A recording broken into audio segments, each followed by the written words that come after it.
আসসালামু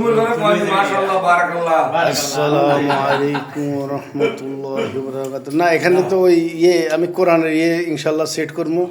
হ্যাঁ হাত উঠান মাশাআল্লাহ ভাই। কালো কালো খানের ভাই আসসালামু আলাইকুম। আমার আসসালামু আলাইকুম ভাই। এবং কি আমি আবু সালে আছি এখন আমার ঘরেই।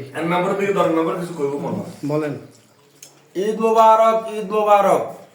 আলহামদুলিল্লাহ আজকে আমরা আমাদের বাড়ির বিশিষ্ট সমাজসেবক আমাদের শহীদুল্লাহ কাকা, আমার ভাতিজা, আরেক ভাতিজা হুমায়ুন, আমাদের তাও আমার ভাতিজা এবং বাড়ির প্রবাসী আরো দুই ভাতিজা, আবার আলহামদুলিল্লাহ সুমন, আবু সালে, তারপরে মনির হোসেন, বিশিষ্ট সমাজসেবক, ওনারা তিনজনে আমাদের মাঝে উপস্থিত হইতে পারে আজকে। আমি বিশেষ করে আমি আন্তরিকভাবে অনেক গর্বিত, কারণ আমাদের মাঝে যে জুটিটা আছে এই জুটি যেন আমরা চিরজীবন এই বন্ধন এইভাবে রাখি চলতে পারি, একে অপরের সাথে মহব্বত করি।